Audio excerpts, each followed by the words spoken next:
Some businesses succeed, some don't. Then there are those that seem to have been around forever. The true entrepreneurial success story. How did they do it? What was their vision? What makes a success? In this special episode for Eye on Annapolis, we speak with the true success stories, those business owners that have been around for decades, learn from their successes and failures. Now, here's host John Fernay. I'm really excited for this legacy business brief because I am down here with not only a member of the Hall of Fame, but I am sitting in, I think, the only restaurant in Anne Arundel County that is on the water. Is that true? On the water physically? That's where I'm going. Yes, absolutely. Absolutely. We should put that on the T-shirt. Well, welcome, Joe McGovern from Stan and Joe's. And we are down here at Stan and Joe's Riverside in beautiful Galesville. And it is a foggy December morning. Actually, it's an afternoon, but it is just absolutely spectacular here. The river is nice and smooth. The boats are moored. And I can smell the half-price burgers cooking back in the kitchen because it is Tuesday. Every Tuesday, that's right. So, yeah, we're very blessed, John. This is just, sometimes you have to stop and, they say smell the roses. It's take a brief second to look at the view and realize, when Stan and I and my wife and a lot of us have been busting our butts for years to get here. And now we've got this thing we can build and leave it. It's an ongoing project, and I love it. Well, this is a fairly new thing. You've been in here just over a year down here in Galesville. And this is the place that used to be called Thursdays, and Correct. It used to be called Steamboat Landing. Right. At one point. So you've been here just over a year, but I want to go back about 15 years. And you were tending bar someplace. Right, McGarvey's. And you all of a sudden purchased what was Sean Donlan's, which Correct. is at 37 West Street. Beautiful uptown Annapolis. And I believe your partner, your cohort in crime, was bartending part-time, at least, at the Ebb Tide. Correct. Stan and Joe's was born. Right. Well, Stan and I, both being local bartenders and professionals, always had the dream of owning our own place. So you'll find a lot of bartenders always say they want to buy their own place. We had been friends for a while. You go visit your friends at each other's bar, and the conversation always came around to that talk about someday. Someday. Right. It's always there. And a friend of a friend called and said that the Sean Donlan's was available, and were we serious? And we looked at each other, and back in 2007, and took second mortgages, each of us, and as Stan likes to say, we put all on the table, and we went all in. That's a scary proposition. Well, especially when about 6 weeks later, the market collapsed. Yeah. We heard a loud thud in New York, and we were like, what was that? And the bank said, don't worry about it. Just keep signing the papers. Oh, man. Yeah, we're very blessed. It was owning your own business is terribly hard on you. But then again, it's what's the old Army thing? It's the best job you'll ever love, or hardest job you'll ever love. Yeah, the worst job you'll ever hate, or whatever.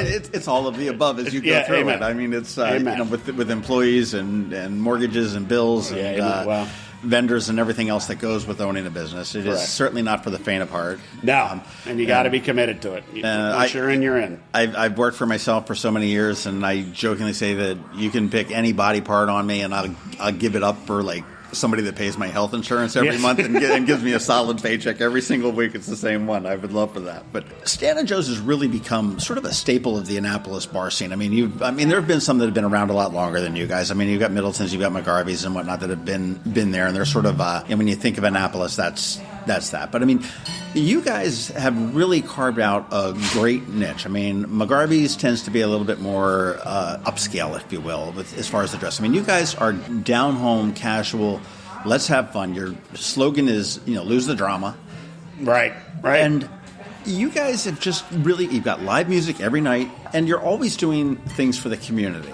Whether it be for the Naval Academy mids, or whether you've got visiting people. I know I love the morning of the St. Patrick's Day Parade when you go in there and Governor Hogan and Lieutenant Governor Rutherford are sneaking in the back door. Right. Yeah, that's fun. Yeah, I'm very blessed. I come from a family. My father, rest his soul, was a firefighter and a DC cop.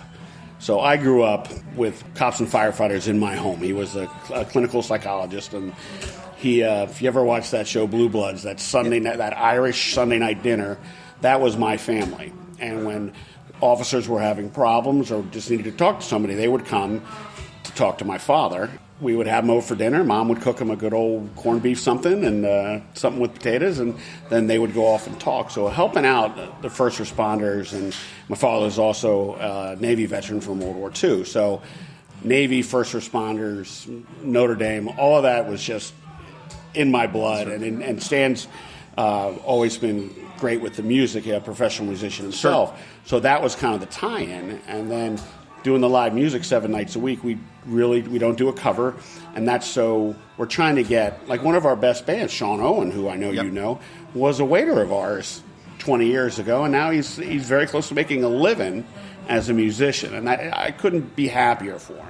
Well, that's fantastic. I mean, the place that you've got up there is wonderful. I mean, it's the staff is great. I mean, you're always out. You know, you're at all the festivals. I know that you've got your sort of little mobile business as well.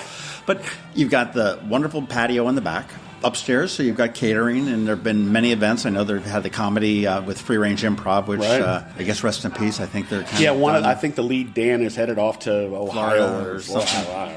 Out of here, I guess.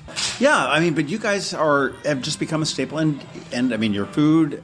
You know, I don't mean to insult you, but it's not gourmet food. But damn, it's good. It's meat and potatoes. It is exactly what you need. It's comfort food. Yeah. My favorites are the stogies. Yeah, that's people love the stogies. Yep, they absolutely do, and you do carry it down here at San Jose's Riverside. But you've got the prime rib, which is also very much on point. Yeah, and very affordable too, I might add. Yeah, I mean, you know, you said it, comfort.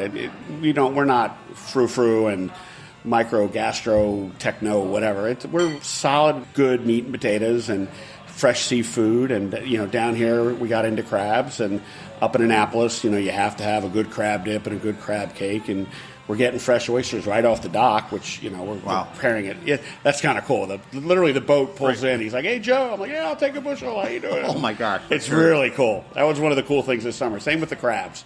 It was literally right off the boat. Oh, that's neat. That's neat. Well, how did Stan and Joe's grow? Okay, so you and Stan decided to mortgage your house and take on all the stress on your own, and now you've got this business that you've got to keep up with in Annapolis. You expanded into Edgewater at one point. Yeah. No, you know, Edgewater, we knew we wanted to be down here on the water. We were thinking about Edgewater being a stepping stone to South County, and which in a way it was, because we made great friends down here in South County, and that's why we're here now. Edgewater was great for the first couple of years, but it's in a center and it's kind of out of the way, and you know, there's 100 reasons why it didn't work, although it did. I mean, and we sold it as a viable business, but it just didn't catch on the way we had hoped. It didn't meet your expectations. I get it. Yeah, and I mean, it's 7 years. We put a lot of effort in there. We made a lot of friends. We, you know, did the same thing we do at West Street, and we're going to do here, fundraisers and, you know, helping out the local firehouses and barracks. And I mean, I'm very proud of Edgewater. I just wish I could have done more. I feel it feels incomplete to me if I'm going to bare my soul, But I'm glad that the Coopers bought it, and they're going to do a great job, and it allows me to concentrate on this. This is the dream here in Galesville. This is the dream.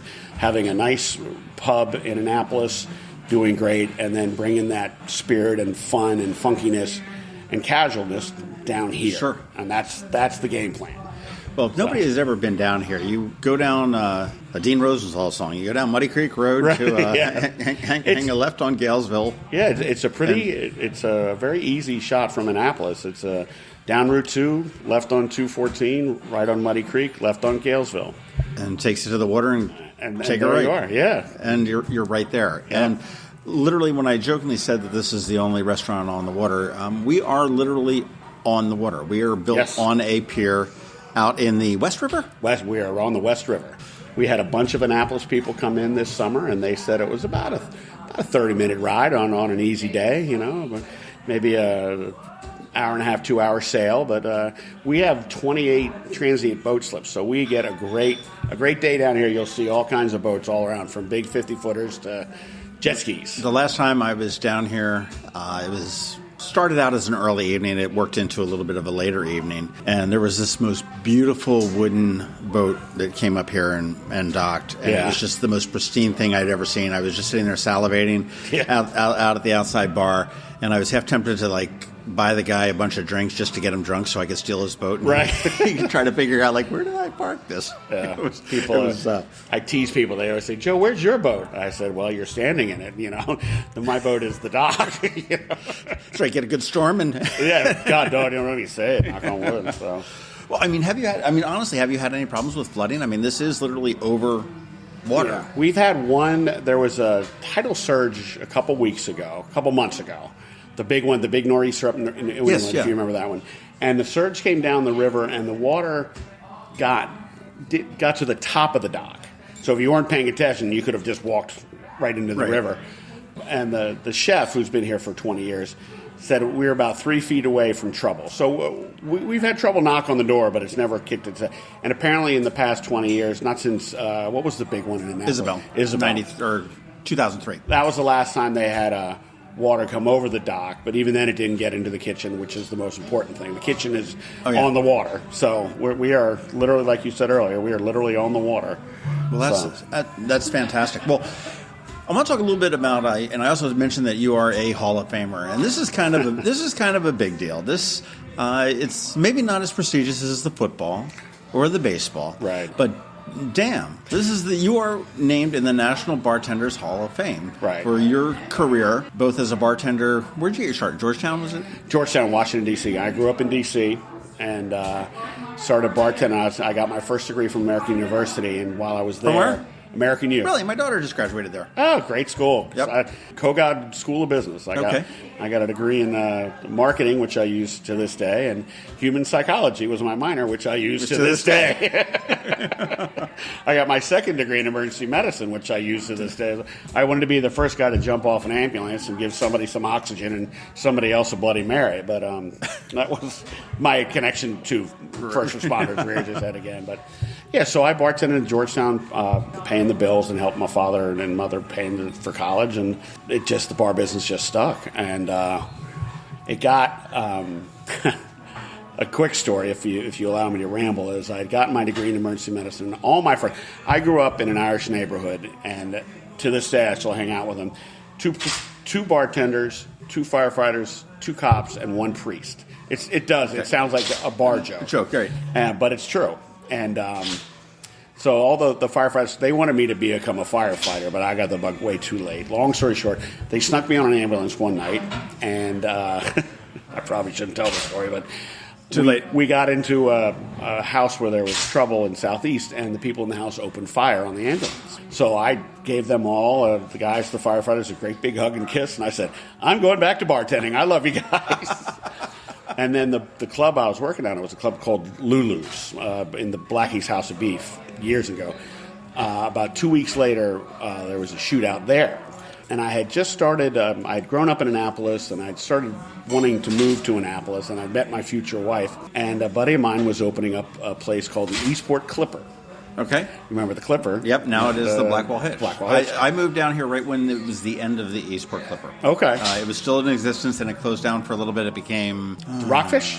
Was it Rockfish? It was Rockfish, yeah. yep. I worked there, too. Yeah. I opened that one, too. So it was time to come down. And like I said, I grew up on the Severn River coming here in the summer times, and so I've always had a soft spot for Annapolis. And so that was my transition from D.C. to Annapolis. But in the back of my head, even then, I had been looking at properties in Adams Morgan, etc. And during this whole time, I've been doing what I've always done. I've been bartending and fundraising and all that. And a friend of mine who was in the Bartender Hall of Fame, to segue back to what we started about, he had put me up, nominated me years and years ago. It takes a long time because there's tens of thousands of people that get nominated. And you probably have to be old, too. Yeah. I was still young at the time. He's a lot old. He's my mentor, Billy Riley. But, so Tracy, my wife, got the call a couple weeks ago there, and they were saying Joe's very close, and she's sending him pictures and information and a bunch of flyers from previous fundraisers, and I got the call, and they said, congratulations, and what color do you want your ring to be? And I've got this beautiful Hall of Fame ring, and with a green stone. Joseph Daniel Patrick at your service, John. To match the blood as it comes out. That's right, exactly right. So yeah, I'm real proud of it. I'm a little embarrassed by it. I've been very blessed from my beautiful wife, Tracy, who's been by me every step of the way. to my best friend She's the one that Stan. keeps you in line. Well, see, we've always said that she's the and in Stan and Joe's that keeps us out of trouble. Okay. So, and God bless her. I couldn't have done it without her. Wouldn't want to have done it without her. And I was very fortunate to become good friends with Stan when I moved down here. And all my life I've had really good teams behind me and built good teams, and that's part of the business. Well, has the bartending business, I mean, when did you get your start in bartending? What year would you... I mean, you're a little bit younger than me, so we're talking like 80s? Mid-80s. Okay. Mid-80s. We tended bar at the same time. At that point, I worked for another nightclub up in Philadelphia for about 5 years. And, I mean, we were talking screwdrivers, fuzzy enables, and beer. Correct.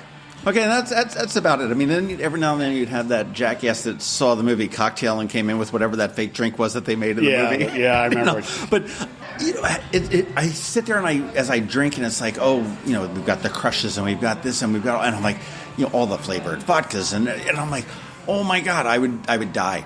Yeah. I was a beer tender. Oh, yeah. If you threw me behind the bar at one of the more upscale bars in the Annapolis area, I would fail, or I'd be pitching a lot of blarney about drinks. I know the smoked, Gouda cheeseburger, vodka tonic. I know nothing about, and that's we do some fun fruity drinks down here because we're on the water, but West Street. The fruit. Are there any drinks. Umbrellas in your inventory, like for the drinks? Do you have Not umbrellas? Not yet. Okay. We do have buckets, though. People like to drink out of buckets here with big straws. And the thing that I've seen, and what you're alluding to, is the growth of the business. And beers have gone from 6 taps of Bud Light, Miller Lite. Now I get a daily call from someone who's brewed a Chipotle Stout, pumpkin spice, lager. It's amazing. When you and I were bartending, there were probably 10 bottles behind the bar and 10 beers. Yeah. And now it's every day. I got a phone call yesterday. The new thing coming out now, and this is peanut butter bourbon. It's delicious. It sounds like it. It's really good. But what's next? We had the whole. There was a big vodka push about 3 or 4 years ago, and it wasn't just vodka. It was Fruit Loop vodka and cranberry vodka and lime vodka. And right. It was crazy. They're just trying to keep reinventing the wheel, and then eventually it all gets lost in the minutia. The beer thing is starting to turn back on itself. In my feeling, because there's just only so many flavors, and I think they're running out of ideas. Well, I've often wondered. I mean, and the craft beer is something relatively new, and I mean, I think it's got an awful lot of legs to it. But I just wonder. It seems like, as you said, you've lost the. I go out and drink what are you drinking? Bud Light. Right. Why do you drink Bud Light? It's solid anywhere I go. Yeah. I can drink it in London, and it's the same damn Bud Light as I drink down here at Stan and Joe's Riverside. It's the same one I drink up at Stan and Joe's West Street, and it's solid. It's available and everything else. I would just wonder whether the craft beer market is going to change back into, just the main, I think it'll shrink down on itself. The beer world will have grown. Eventually, it's going to stop going outward and start coming back inward. You'll get you get a lot of beers of the month and you get a lot of seasonal beers now. And the bigger beer companies are buying up the little beer companies, and once that happens, it seems that the experimentation seems to stop. But we use a bunch of little ones up at West Street. We try to go local, and you get some fun beers. We just had the Chocolate Fest yesterday or a couple days ago. Hershey and Yuengling got together, and they made a chocolate lager, and it was delicious. But they only made it once. There's a lot of companies that make it once, and then they don't make it again to keep it fresh. That's kind of neat. It was really good. And it was both, the history of Pennsylvania, being, sure. Hershey's and Yuengling, two of the oldest companies Yuengling in town. is the oldest brewery in the country. I believe you're right. I think so. I think so. Well, it's funny that you talk about they make it once and done. And that's one thing that pissed me off about you guys is when you competed in the Wing Festival. ABC puts on the Chesapeake Bay Wing Festival. Yeah.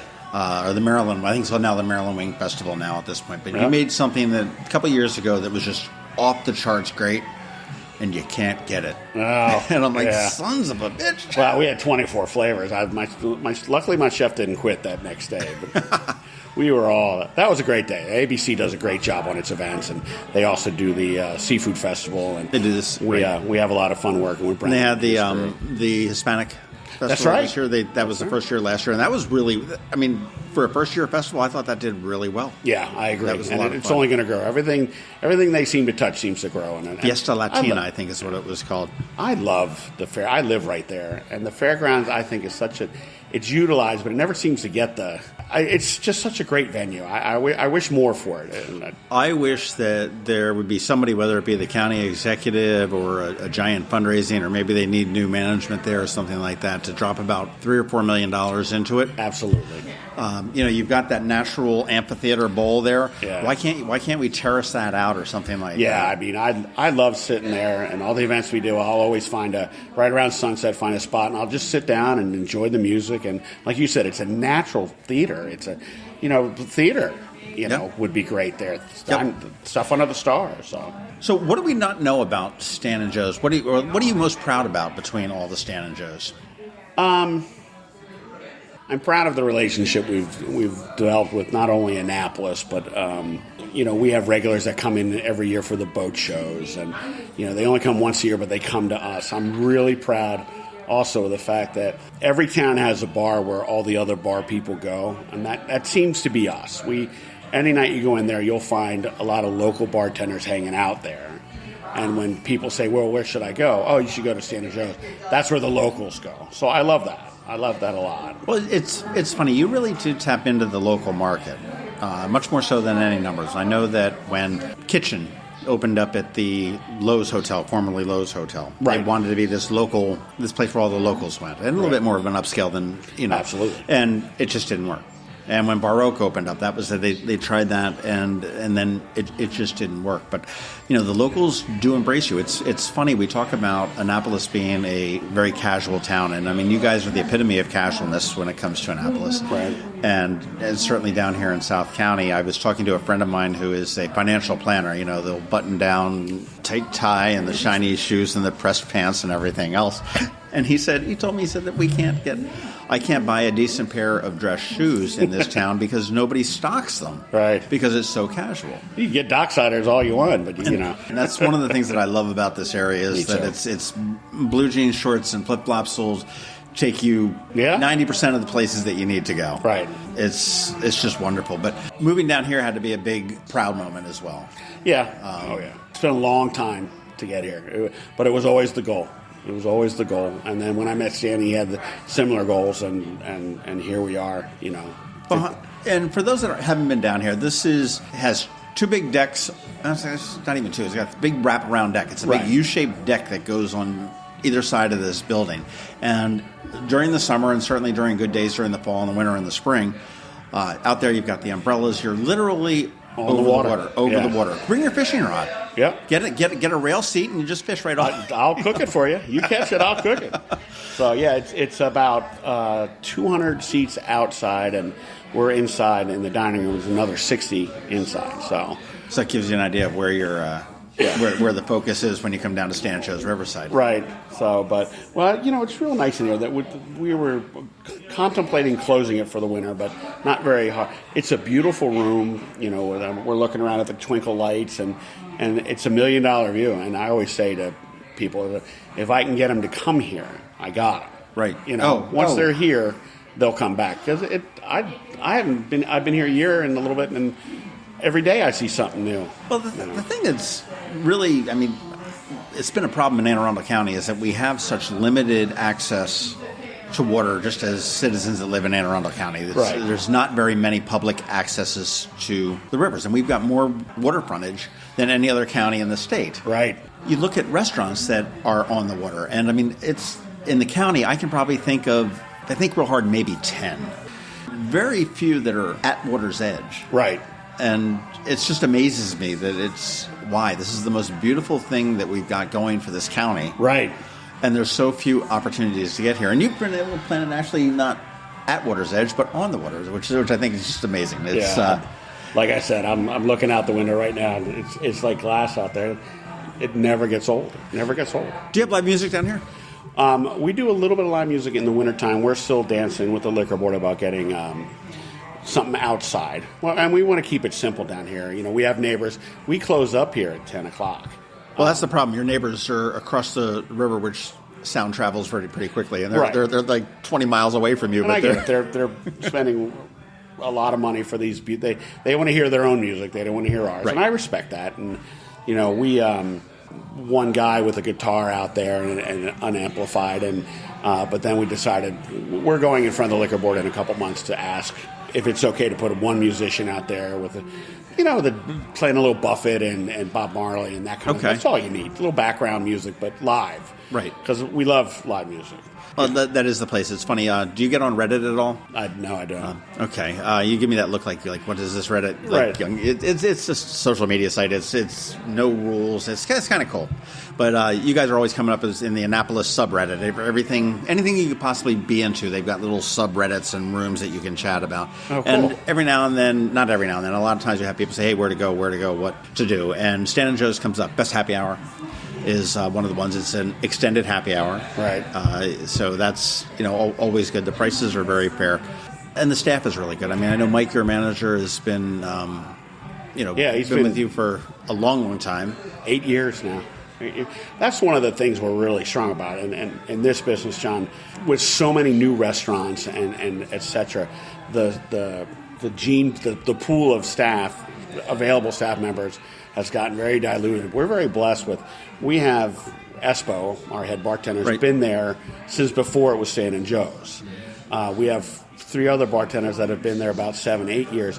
It doesn't really happen anymore in our business that you get long-term professional bartenders and servers. It's a dying breed. I really feel that. Well, that was something way back when you had that, and then we went through a period, like you said, it was like, okay, somebody pushed the button. It was like, oh, you get up, rotate. You're 2 bars to the left. Yeah. That's how I did in Georgetown. That's what you'd move up. You'd go I went from a beer on the floor rugby college bar to a live music bar to Champions, one of the first sports bars, and it was moving up the ladder. Right. But we're very blessed down here too. We have a bartender that's been here for 12 years, and a couple of staff members we've kept on. People like familiarity. They like to see the same face. I think that's why we do so well having other restaurateurs come into our place, because they always know somebody. They'll know somebody behind the bar every time. Was getting acclimated down here a tough thing for you? I mean, you've got a year under your belt now. And I mean, I know how neighborhoods can be. It's like, oh, those new guys. We don't, Yeah, well, I mean, the Galesville. Oh man, he's wearing flip flops. You know, we had a lot of input of what we should do and what we shouldn't do, and the Galesville people have been very friendly, very open to arm. They're very excited to have some fresh blood and some fresh ideas, fresh kitchen, that kind of stuff. But you really can't. We really didn't come down here to reinvent the wheel. It's good, simple food, crabs, and the best view in town. And we're gonna play with the outside bar a little bit, have some fun with that this summer, because that was a little bit underutilized. And we rely on them in the wintertime to come in the slow time, so we wanted to make sure we were good friends with them. And they have been very open to arm. We've had some fundraisers here for them already. They're building a brand new firehouse. Right. We've been reached out to them and worked with them, and so because you want them to come if you need them. Yeah, especially here. We're not going to be jumping in the water and splashing. But we're running the same playbook, same ideas that we did at West Street, just to get to know the locals and try not to overthink it and try not to reinvent the wheel. It's good food and good service. Any restaurant, it's good food, good service, and that's probably the other way around. Service can outweigh food. I can tolerate long waits. I can tolerate wobbly tables, and and all of that. You give me, it's just as you said, good food and good service, or good drinks, and I'm a fan. I'm coming back here. Congratulations, Joe McGovern, on 14 years up in West Street. Correct. On 1 year down here at Stan and Joe's Riverside on Galesville. Actually, is this Galesville Road? Yeah. Is it Galesville Drive? No, okay. I'm sorry. This is Riverside Drive. Right. Okay. Galesville Road ends. Dead ends, and take it right on to Riverside. Right. Into the Stan and Joe's Riverside parking lot. Yes. And and congratulations on the Hall of Fame bartender. Thank you very much. I'm very blessed. That's a huge deal when you consider all the bartenders there are. I'm humbled. It's probably a little bit more exclusive than the Hall of Fame in football, because there's you've got a much bigger crowd that you needed to beat out. Yeah, it's an international award, so I'm very proud of it. And like I said, I'm very blessed. Well deserved. Well, congratulations to you. Congratulations to Stan. And congratulations to Ann, who sits there. The boss lady. To Tracy, who sits there in the middle and keeps you guys under control. I wouldn't do it without her. For those that have not been down here, get down to Galesville. It is a moderate traffic, a 20-minute drive from Annapolis. Not too bad. It's not too bad. And you will never regret the view that you've got down here. Amen. If you have a boat, come on down here and tie up in the plenty of slips available right now in the winter, but certainly in the summer it'll get a little bit tighter. Give it a shot. You change up your menus a couple times a year. Seasonally, yep. We're all for the local crabs, but now we're doing fresh local oysters delivered daily. Now, is this menu the same as West Street? No, okay. Two different menus. More seafood, a lot more seafood here, but we did bring some of the West Street food down here. The stogies were, and the burgers are really good, and the prime rib we brought down with us. So. Before it was a lot of seafood. Now it's a lot of seafood and you brought some pub food into pub grub. Is there a separate website for Stan and Joe's Riverside, or is it just Stan and Joe's? StanandJoe'sSaloon.com, and you have prompts to go to either restaurant. Fantastic. Joe McGovern, thank you very much. Pleasure, John. Thanks for listening to this special podcast for Ion Annapolis. Please be sure to visit ionannapolis.net for all your local news, events, and opinions. And in case you haven't already, please subscribe to the Ion Annapolis Daily News Brief, where we bring you your local news direct to your phone or tablet every Monday through Friday at 7 a.m. Subscribe on iTunes or Google Play.